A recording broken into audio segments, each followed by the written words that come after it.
Son examen du point 2 de l'ordre du jour. Je donne maintenant la parole à Madame Rosemarie Di Carlo. Merci, Monsieur le Président. Le début de l'année n'a pas apporté de paix ou même de répit à l'Ukraine, mais au contraire davantage de combats et de dévastation. Des attaques aériennes de grande ampleur menées par la Fédération de Russie contre les civils et les infrastructures civiles partout dans le pays ont entraîné des niveaux horrifiants de destruction et de souffrance. Alors que les températures sont bien en dessous de zéro, la Fédération de Russie a intensifié ses attaques systématiques contre l'infrastructure énergétique de l'Ukraine. Ces frappes ont tué et blessé des dizaines de civils et ont privé des millions d'Ukrainiens d'électricité, de chauffage et d'eau pendant de longues périodes. L'impact de ces attaques est le plus durement ressenti par les plus vulnérables, les personnes âgées, les enfants et les personnes à mobilité restreinte. Ces attaques suivent un modèle bien connu, extrêmement préoccupant. Les attaques connaissent une escalade lorsque les conditions météorologiques s'aggravent et lorsque la nécessité de chauffage se fait le plus ressentir. Lors des attaques à plus grande échelle, dans la nuit du 8 au 9 janvier, la Fédération de Russie aurait lancé 242 drones et 36 missiles contre l'Ukraine. À Kiev, au moins 4 personnes auraient été tuées et 25 autres auraient été blessées. Un travailleur paramédical qui se précipitait pour fournir des soins médicaux d'urgence a fait partie des personnes tuées. Il aurait été tué par ce qu'on appelle une frappe à double détente. Les infrastructures énergétiques et de nombreux immeubles résidentiels ont été endommagés. Près de la moitié de la ville et des centaines de milliers d'habitants se sont retrouvés sans chauffage. L'ambassade du Qatar a également été endommagée. Ce même jour, des zones de l'ouest de la région de Lviv, près de la frontière polonaise, auraient été frappées par un missile balistique russe à portée intermédiaire, ce qu'on appelle un Oreshnik. Ce sera la deuxième fois que cette arme potentiellement dévastatrice a été tirée sur l'Ukraine depuis 2024.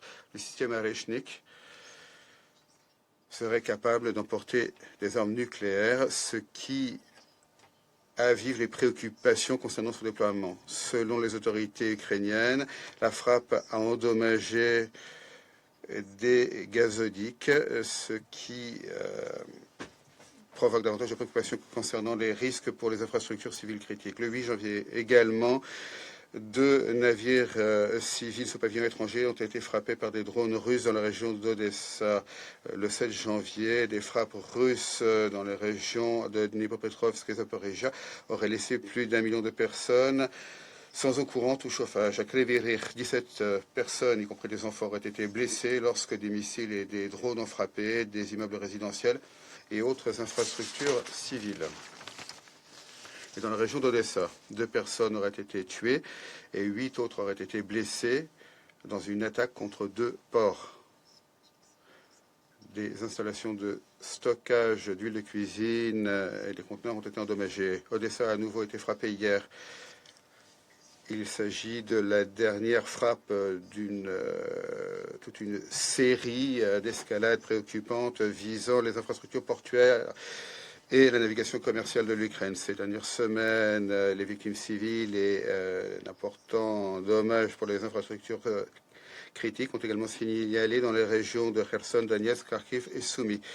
Au total, depuis le début de l'invasion grande échelle par la Fédération de Russie de l'Ukraine en février 2022, le HCDH a vérifié qu'au moins 14 999 civils ont été tués, y compris 763 enfants, et 40 601 civils ont été blessés, y compris 2 486 enfants. Les chiffres réels sont très probablement plus élevés. La mission d'observation du HCDH en Ukraine vient de signaler que 2025 a été l'année la plus mortelle pour les civils depuis 2022.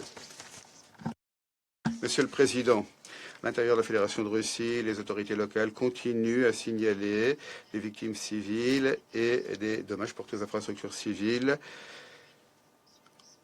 provoqués par des frappes ukrainiennes présumées. Nous voyons des signalements supplémentaires d'une escalade des attaques transfrontières contre l'infrastructure pétrolière énergétique de la Russie. Certaines auraient provoqué des victimes civiles et endommagé des installations civiles résidentielles. Dans l'oblast de Belgorod, les autorités locales ont signalé que 600 000 habitants étaient privés d'électricité, de chauffage et d'eau après une frappe ukrainienne le 9 janvier. Les autorités ont également signalé l'utilisation de drones contre Koursk, la région de Koursk, de Bryansk et de Belgorod, le 10 janvier, qui a fait un mort et au moins 3 blessés. En raison de l'absence d'accès et d'informations publiques limitées, l'ONU n'est pas en mesure de vérifier ces signalements. Monsieur le Président, nous répétons la ferme condamnation par le secrétaire général de toutes les attaques contre les civils et les infrastructures civiles. De telles attaques enfreignent le droit international humanitaire. Peu importe où elles ont lieu, elles sont inacceptables, injustifiables et doivent cesser immédiatement. Monsieur le Président, alors que les hostilités s'intensifient, la situation sur le site nucléaire ukrainien reste extrêmement précaire. Dans la nuit du 3 janvier, la plus importante centrale nucléaire d'Europe, à Zaporizhia, temporairement occupée par la Fédération de Russie, a perdu l'électricité pour l'une de ses lignes à haut voltage en raison des hostilités.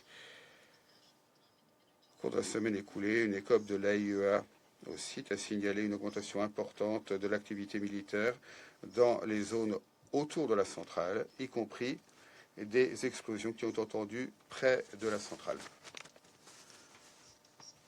Ces événements sont extrêmement alarmants. L'AIEA poursuit ses efforts afin de créer des zones temporaires de cessez-le-feu dans les zones autour de la centrale pour permettre des réparations essentielles pour un fonctionnement sûr et sécurisé. Nous exhortons la Fédération de Russie comme l'Ukraine à travailler de manière constructive avec l'AIEA et à mettre immédiatement un terme à toute activité militaire près de la centrale afin de réduire les risques d'un accident catastrophique.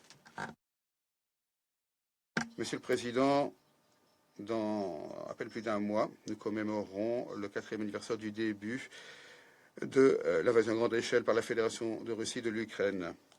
Cette guerre a entraîné d'immenses souffrances pour la population ukrainienne. Elle a tué un nombre inimaginable de jeunes hommes des deux pays. Elle a provoqué une crise économique mondiale ainsi que l'instabilité dans la région et au-delà. Les dommages que cette guerre a provoqués pour le système international sont toujours en train d'être mesurés. Cette guerre n'aurait jamais dû débuter, elle doit cesser. Nous saluons les efforts des États-Unis, de tous les autres partis concernés qui œuvrent pour la paix. Nous exhortons toutes les parties intéressées à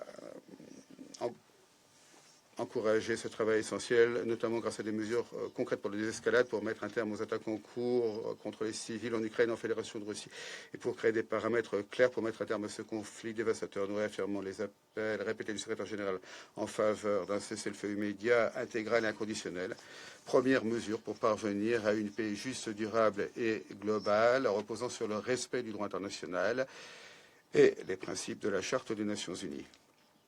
Toute paix en Ukraine doit pleinement respecter la souveraineté, l'indépendance et l'intégrité territoriale de l'Ukraine au sein de ses frontières internationalement reconnues. L'ONU reste prête à appuyer tous les efforts significatifs afin d'arriver à cette fin. Je vous remercie, Monsieur le Président. Je remercie Madame Di Carlo pour son exposé.